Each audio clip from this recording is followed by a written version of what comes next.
Hey, this is Nick from JengaFX, and today I'm going to be showing you how to create an awesome fireball just like this one. I'll be showing you how to make the blueprints, materials, particle systems, textures, the whole 9 yards. We'll be going through both Photoshop and Unreal, so those are the 2 requirements that you'll need to follow along with this tutorial. And then I'll also recommend that you have something like a Wacom tablet so that you can paint your textures without having to use a mouse. In this case, this is more of a realistic fireball. And that's just what I wanted to create in this particular case. So it has more of yellow color tones. If you follow along and you wanted to create something that's orange, blue, green, purple, whatever, follow along to your heart's desire and tweak it as you'd like.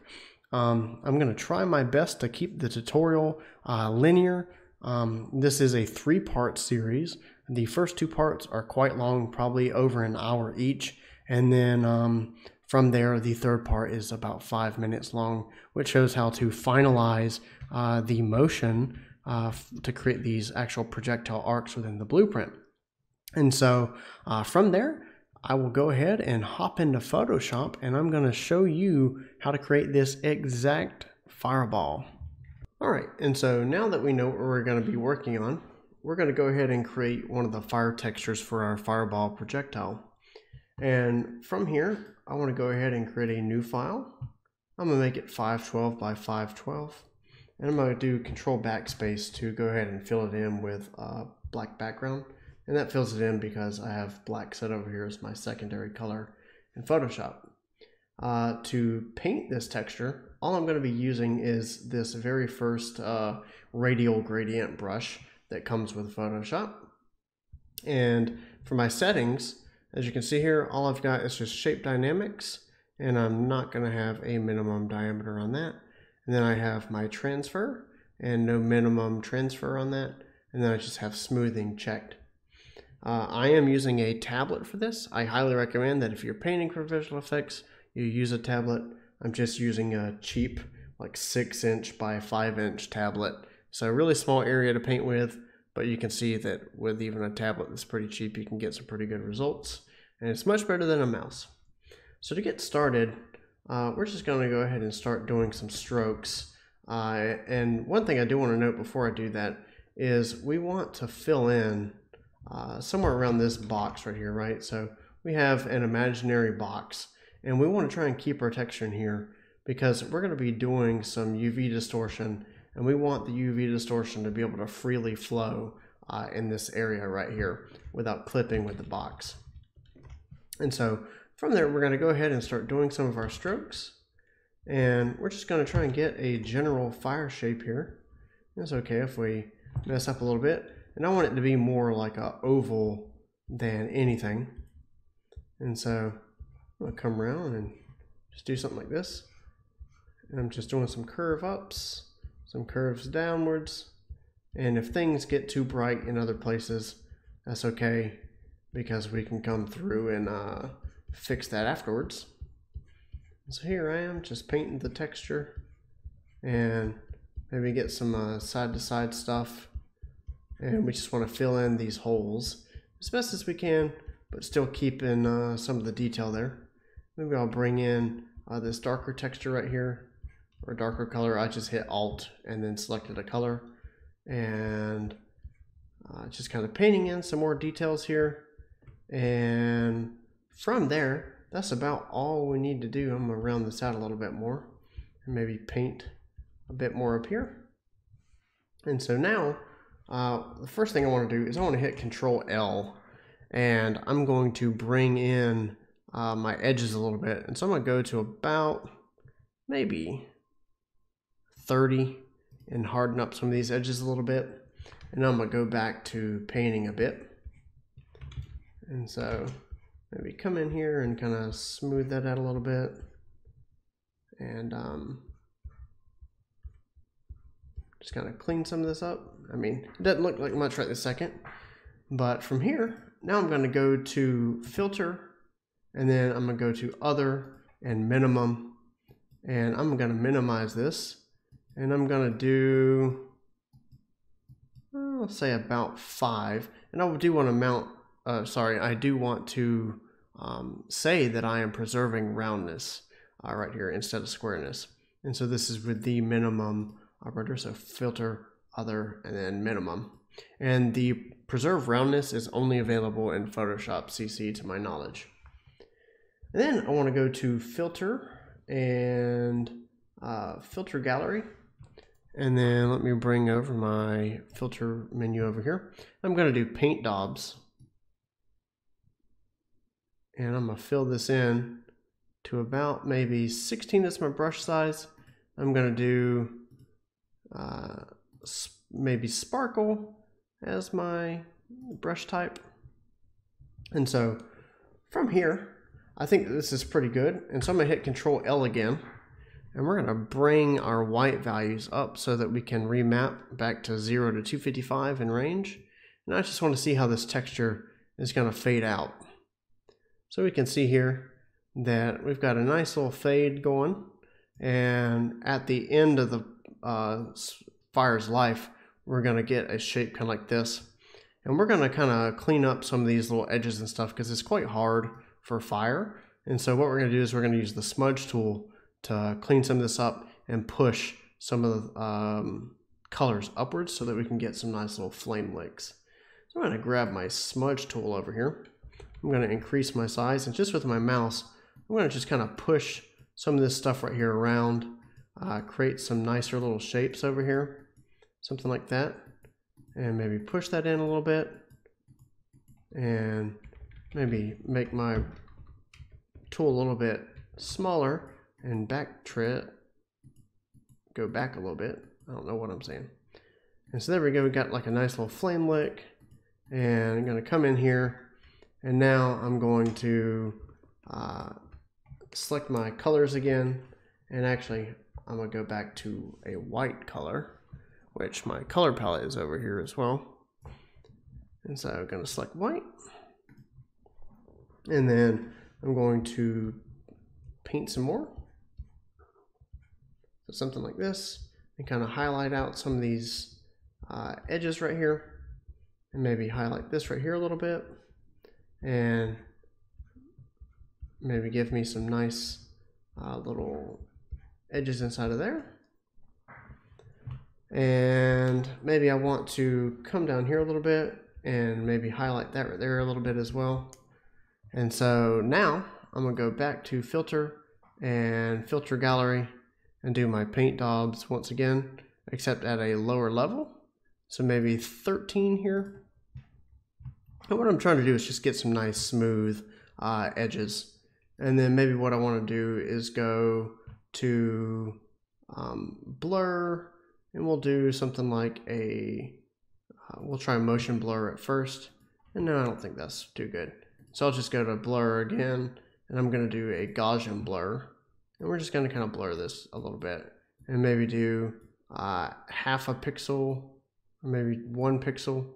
And I think that there is good enough.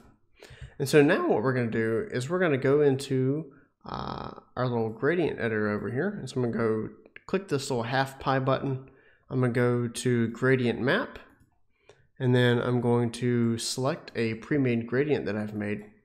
And the colors for this at the location of 100% are FFFAE4, as you can see there. And then right here at 60%, I've got FFBB37. And then at the location of 37, I've got D17419. And then all the way at the back at 0, I've got the color black. And you can play around with that gradient if you want to and make it look how you want it. And I think that this right here is a nice piece of fire so far. I'm going to go ahead and hit Control L just to see how this is going to dissolve out and see if we want to change anything.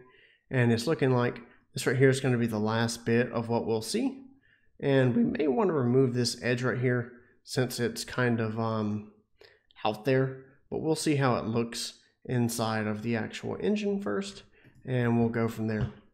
So let me go ahead and save this out. And so I'll go to textures and fire, and actually one of the things I want to do before we save this is we want to select this right here, and by this I mean the whole image, and we want to go into channels and create a new channel, and then we want to go into our layer right here and let me just select all. And so now click the RGB. I'm going to hit Control C to copy. I'm going to go into my alpha and hit Control V to paste it. And now that we've got that, we've got a gradient map and we've got a nice alpha channel. And I do want to note that yes, we have a lot of space over here, and normally people aren't too fond of wasting texture space. But to me, since we are going to be distorting the texture and we need this extra space, I think that this right here is fine. One of the things that we could do is we could probably scale down the texture with a clamp node and then go from there and offset the textures and stuff like that with math.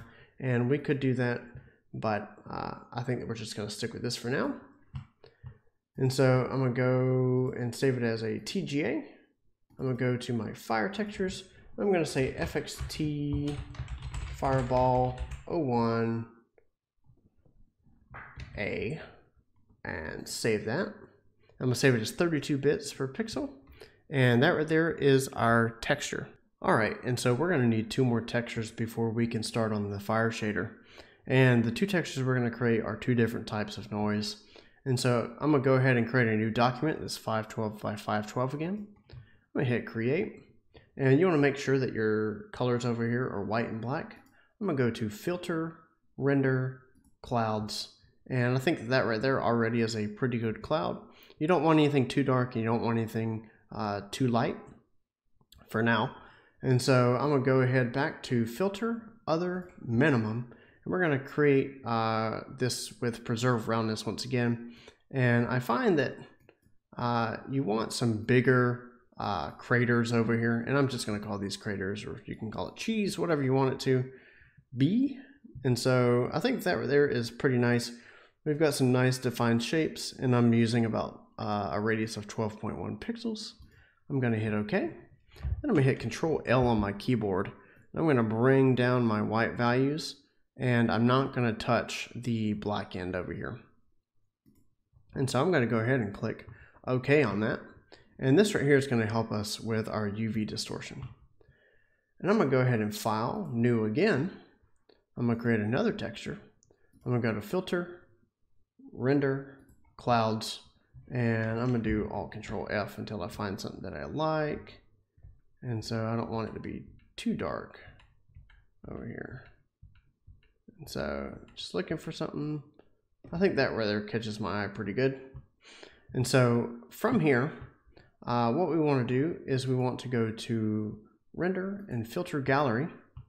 And then we're going to do, and actually I'm going to change this color right here to a gray color. And I'm going to do Alt Control F again. And now we have a nicer even color palette because we don't want too many dark spaces. And now I'm going to go to Filter Gallery. And we're going to do our Paint Daubs filter again. And I want just some nice billowy looking stuff. I think that right there is pretty good. And so I'm going to go to Filter, Other, Offset. I'm going to offset this by 256 by 256. I'm going to hit OK. I'm going to grab my smudge tool. You can see, it might be hard to see in the video, but there are some lines here, and this texture isn't perfectly tiled. And all I'm going to do is I'm just going to barely click and drag and maybe barely wiggle the brush around. And we don't want to create any long streaks like that. And so we just want to kind of go through and gently smooth out these lines right here all the way up. I'm going to go to Filter and Offset again, just to make sure that there are no hard edges. I don't see any. We're going to go to this texture right here as well. I'm going to go to Offset, and we're going to blend these things together. And it's a little bit more difficult on this crater texture, and so you might need to go a little bit farther with your smudging. But for the most part, just kind of click around and maybe push some things out to help fill in some of these round crater parts. And so from there, I think that that's going pretty good on the horizontal side. And so now I'm going vertically, and we want it so that we don't see any of these hard lines. And I'm going to go back to this part and push that down a little bit and maybe fix that up a little bit. And I think that right there is good. So I'm going to go to File. Actually, what we want to do is we want to pack this texture. So I'm going to do Control C and copy this texture. Then I'm going to go to my channels, and I'm going to just delete my green channel. Actually, I'm going to delete my blue channel if I can. Oh, I can't. I'll fill it in with black. Here we go. I don't know if there's any particular reason to fill it in with black, but I'm going to do it just for the sake of cleanliness. And so from here, now we've got our green channel, we've got our red channel, and we're going to go ahead and save as. I'm going to go to Textures, Noise. I'm going to do FXT Fireball Noise 01. And I'm going to just save it as a PNG. That's fine with me. I'm going to go to OK. And then from here, what we're going to do is we're going to hop into Unreal and start creating our shader. So I'm inside of Unreal now, and we've created our 3 textures that we needed: a crater noise texture, a billowed noise texture, and we have created a fire texture. And from here, I've gone ahead inside of my content browser. I have imported my 2 textures inside of Unreal. I'm going to go ahead and save all, just real quick. And from here, I want to go ahead and drop in my 2 textures, and we'll go ahead and start working from here. And so the first thing we want to do is we want to spawn a particle color node. Oh, we need a dynamic parameter, so we'll keep that. Particle color. And I'm going to go ahead and multiply my particle color by my texture sample. And then what we want to do is want to derive HDR from LDR. And so I've seen this done in Paragon with good results. And apparently it's the new craze from what I can tell. And it makes your colors look a whole lot better with bloom and such. Or don't kill me over that. I'm not sure if it's actually bloom. It could just be HDR, which I guess HDR includes bloom. Anyway, so we've got our HDR intensity, and we want to go ahead and plug in our 4th parameter for that. So we're going to call this HDR intensity, just like so. And then what I want to do is I'm going to take our alpha channel, since we made this a TGA, and we're going to subtract from there, and we're going to go ahead and duplicate our dynamic parameter and bring it down here, and we're going to call this dissolve. We're going to plug that into our subtract node, and then we want to multiply this times our particle colors alpha. We're going to go into opacity, and we're going to go ahead and plug that into opacity. We want to make our blend mode over here additive, and we want to make our shading model unlit. And we want to go ahead and plug in our derive HDR from LDR node into the emissive color. And from here, we have a basic little fire texture. We can't see anything right this second because we've got dissolve set to 1. And so we can go in here, edit the color in the blue channel, and change that. And so now that we've got that, we've got something showing up in our viewport. And now let's go ahead and start creating the motion. The first thing we're going to create is we're going to create our actual distortion for the UVs. So we're going to go ahead and bring in a texture coordinate. I'm going to do a component mask, and I'm going to mask off only the red channel. And then I'm going to Control V or Control C, Control V, paste it. I'm going to mask off my green channel. Then I'm going to bring in 2 add nodes, like so. And then what I want to do is I'm going to create something called distortion offset X. And this is just in case we need to offset our texture. We're going to do the same thing over here, and we're going to call this distortion offset Y, like so. We're going to plug that into our additive channel. And then what we want to do is we want to append these two vectors. And we're going to append them just like that. All this is doing is it's turning it back into a texture coordinate, as you can see. So it's taking the red channel and the green channel and making it a float 2 now instead of a float 1 and a float 1. And so that's what append does, it's appending the vectors. And from here, now we want to go ahead and bring down another add node. And we're going to plug this right here into our UVs. And from here, this we're going to add on the actual UV distortion. And so the first thing we want to do on this portion, we're going to go ahead and bring down another texture coordinate node. And we are essentially going to copy these nodes right here, the mask red and green, and then the two add nodes. And I'm going to plug the texture coordinate into those two. And then we're going to bring in our dynamic parameter. I'm going to copy and paste it once again. And our param1 is X offset, and our param2 is Y offset.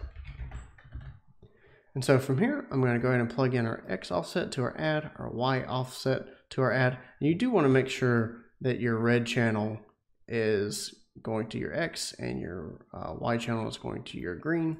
It doesn't matter a whole lot since this is just offsets, but you do want to keep things consistent. And from here, we want to go ahead and append our vectors again. And so we could have just copied this whole chain, to be honest. And from here, I'm going to go ahead and bring in a panner node by pressing P on my keyboard and clicking. And from here, I'm going to do maybe say 1.2 and 0.6. So 0.6 as my X speed, 1.2 is my Y speed. We want it to be pretty quick since it's fire. And from here, we want to grab our texture sample right here. I'm going to select all these and move them back just a little bit. So we have our texture sample. And if we go into our texture, one thing that we'll remember is that we have it so that inside of our red channel, we have our billow noise, and inside of our green channel, we have our crater noise. And so I'm going to go ahead and plug in my crater noise into our UVs over here. And so let's plug in our panner into our UVs, and then we're going to take our green channel and plug that into the add that we had. Now we can see that we have some pretty crazy distortion going on. And to fix this, one thing we can do is add a multiplier in between this. I'm going to press S for a scalar value. We'll call this distortion amount. And I want to do maybe, let's say 0.35. And we'll plug that in. And I think that right there is pretty excellent. One thing that we can see just briefly, and if we start previewing this node right here, we can see that we have some issues over here in our, what is this, our Y channel. And so I'm going to go here to our distortion offset Y, and I'm going to punch in maybe 0.1 just to test it. Nope, that's the wrong direction. So we'll do negative 0.1. And now we can see that we have offset our texture and we have no more issues.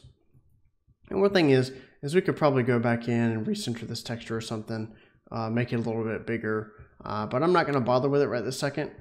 The only issue with this is if we're rotating particles around, the texture isn't right in the center, and so the texture will mainly be over here in this corner. And so that's not particularly good, but I'm not really going to worry about it right this second, and it'll do just fine for the effect that we're wanting to create. And so the next thing that we want to do is we're going to go ahead and create some extra noise using the red channel of our texture coordinates, or of our noise texture, that is, our packed noise. And so I'm going to bring in two texture samples. And what I'm going to do is I'm going to just copy this right here. And I'm going to paste it. I'm going to do the same here as well. And from here, I'm going to change this texture coordinate to 0.5. I'm going to leave this one over here on 1. And then I'm going to change my pan speed to maybe 0.8, and I'll leave it at 0.6. Then over here, maybe we want some negative noise, and so we'll do maybe 0.7 and 0.6 or something like that. Maybe 0.85 is a little bit better. And so we've got something like that. And now what we want to do is we want to multiply, and we're going to be using our red channels over here, by the way. And so now we can see that we've got some nice noise showing up. And we're going to go ahead and multiply this right here, maybe by, say, 5, just to start out. And that's because we want a decently high alpha. And if this right here doesn't work out, that's okay. We can fix it in a little bit. And so in between this subtract and this multiply, we're going to bring in another multiply. I'm going to plug the subtract into the A. I'm going to plug this multiply into the B. I'm going to plug this right here into the B section. Let me go ahead and stop previewing this. And we can see that we have some decent noise. And so instead of this 0.5, maybe we'll go with 0.2, and we'll see how that adds to the motion. And it's not a whole lot of motion, but it's pretty good. And one thing is we don't want too many dark spots over here. And so for now, we'll go ahead and maybe boost this back up to 3. I don't want it to be too bad. And it's okay if we're going over 1 here. We're going into our opacity, and that's fine with me. And so from here, we're going to go ahead and dive into our particle system and get started on that. And so I'm in a particles folder, and I'm going to go ahead and right click in my content browser and create a new particle system. I'm going to call this FXM, or actually, let's just call it FX Fireball Projectile, like so. And this right here is going to be the core of our fireball projectile. And I'm going to go ahead and find my FXM Fireball 01, which was our latest material. And I'm going to change my color over life to 1, maybe 0.6 and 0.1. Then over here, I'm going to do 1 and 0.2 and 0.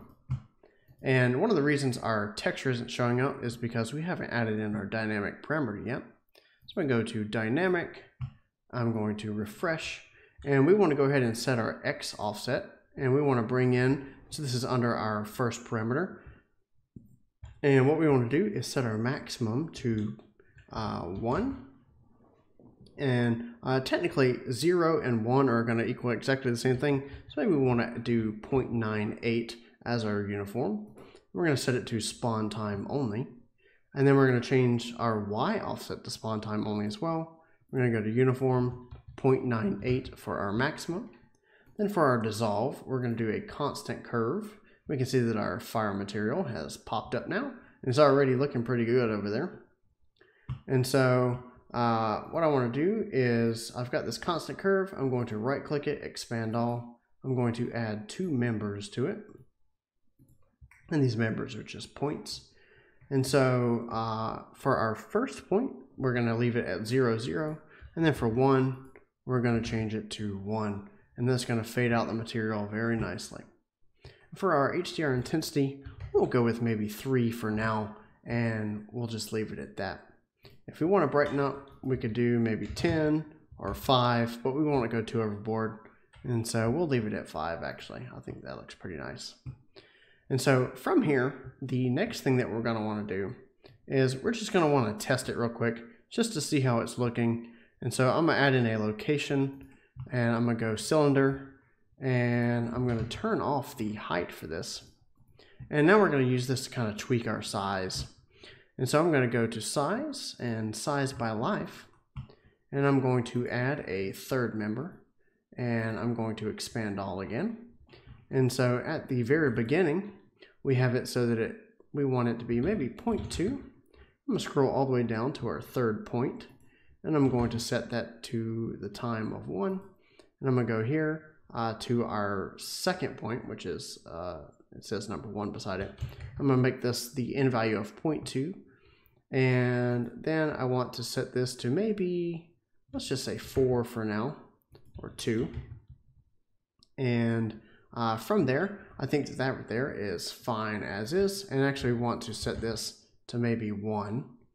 And so that way it goes from small to big, and then it kind of fades down a little bit. And so we've got that. And the next thing that we're going to want to do is we want to reduce this lifetime right here. These particles are living too long. So I'm going to do maybe 0.4, 0.6, and now we've got some fast little flame flickers going on here. I'm going to change my spawn to maybe 50. So you can see that we've got about 25 particles at any given time. That's okay. And if we wanted to, we could leave this, so let me change that to 0.2 as well for consistency. And we could make sure that this right here is maybe 2 as well. And that way that we get some bigger flame licks. You could even do something to where you go bigger, but I don't particularly like the way that looks. And then you'll also have a lot more overdraw. So I'll leave this at about 2. And now you can see that we have some pretty nice distortion going on from our UVs, that is. And so I'm going to go to Browse, and then I'm going to just drag it into my little level over here. This is just a default pack that I found on the Unreal Marketplace. And we can see that we have some pretty nice fire. Our HDR intensity is pretty high, it turns out. And so I'm going to go to my dynamic parameter over here. And let's see. And I'm going to scroll down to HDR intensity. I'm going to do maybe 2. And I'm going to leave it at that. And so that right there is the core of our fireball projectile for now. And one thing I do want to do is come in here and turn off our cylinder location. And I want to add in a rotation, initial rotation. And now we have a nice little fireball. So we've got something like that. And I want to make sure that our initial velocity is maybe only 25 in the upward realm and 10 as the low. And so we don't want anything too crazy. And so now if we click this particle system and we drag it through space, we can see that we have something like this. And this right here is going to be part of the core of our fireball. And so from here, let's go ahead and hop into the blueprint section just so that we can get that started, and then we'll work on the rest of the fireball. All right, and so the first thing that we're going to need to create a projectile is we're going to want a target. And in this case, I have an animal variety pack. I'm going to choose a wolf with a nice animation. So I'll just type in, say, idle. Just something so that we have something decent.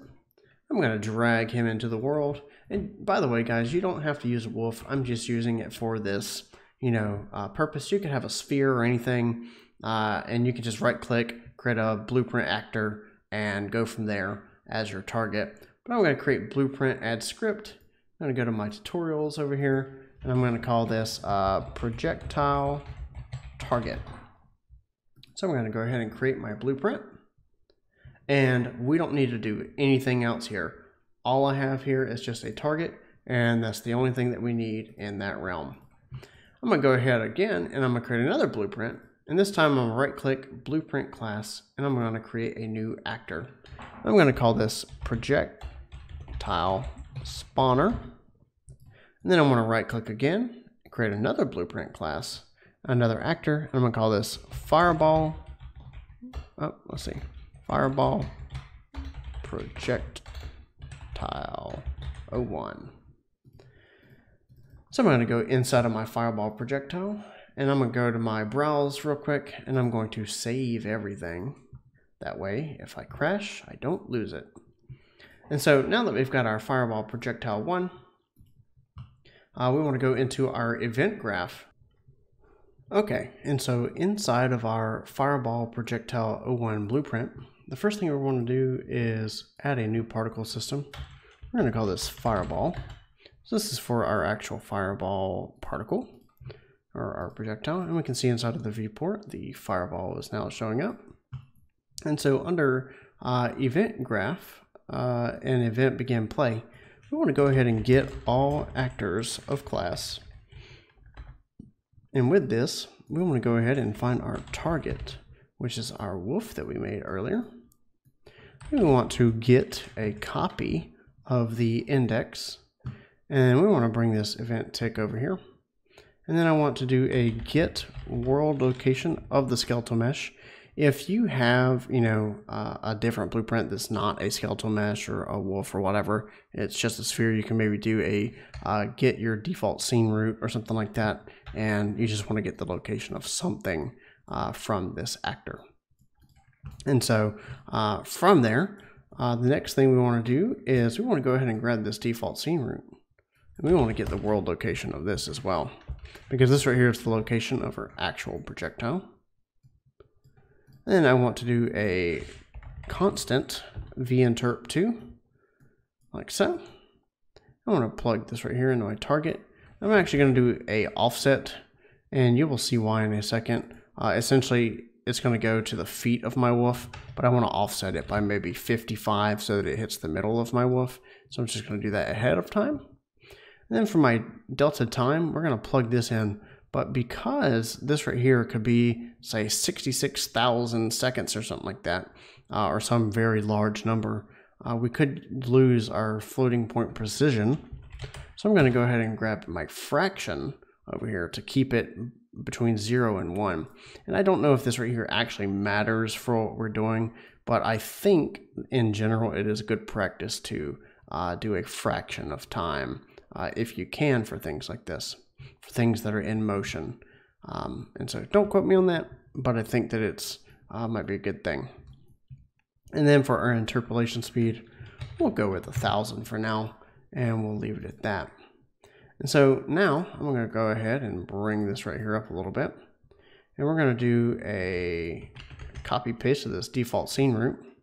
I'm going to do a set world location. And I'm going to plug this event tick in just like that.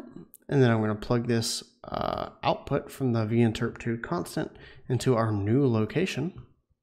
And then what I want to do is I want to say if this world location equals, and so we're going to do a vector as well, if it equals this final world location of the target, then we want to branch, and this right here is going to be how we're going to destroy our fireball to make sure that once it hits the target, we actually kill it.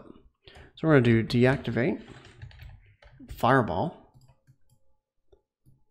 and then after, say, maybe we'll do a delay. And then from here, what we'll do is we'll say maybe after like 1.5 seconds, we'll actually clean up the actor. And so we'll do destroy actor. And what this whole thing right here is going to do is this is going to let us send a fireball in a straight linear line directly to a target. And if the target moves, then of course the fireball will move around. And so from here, the last thing we need to do is go ahead into our projectile spawner. And I'm going to go ahead and delete these two nodes for clarity. And under my event begin play, I'm going to do a get all actors of class. Actually, no, that was the last one. So what I'm going to do is I'm going to do a spawn actor from class. And we want to spawn our projectile. And we're going to do our fireball projectile. Then I'm going to do a delay, just like so. And what I'm going to do is I'm going to promote this right here to a variable. And we'll call this cast speed. And I actually had this from a previous take, and so I'm going to delete that. So anyway, so we've got our cast speed. And I'm going to do expose on spawn, instance editable. I'm going to go ahead and compile it so that we can see what we've got here. And an error popped up, and we'll fix that in just a second. And so we'll change our default cast speed to 0.5, so that means it will cast 2 every second. And now I'm going to go ahead and plug this back in to our fireball projectile spawner. And I would not recommend doing this, guys. This is not the best way to do this. This is merely for just testing your fireballs. So if you want a good way to test it, a good way to showcase in a demo reel, this right here is exactly how I would do it. But otherwise, I probably wouldn't loop around like this for actual gameplay. And so the last thing we want to do is bring in this default scene root, and we want to do a translation, get world transform. There we go. And we want to plug that spawn transform in just like that.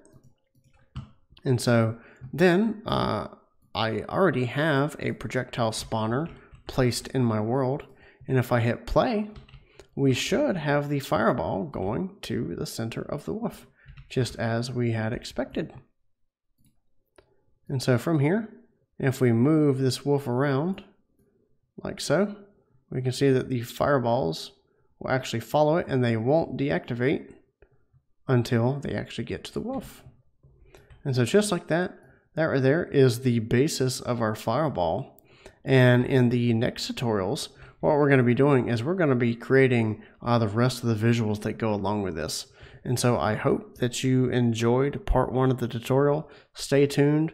This right here is going to get super sick, and part 2 should be up very soon after this video.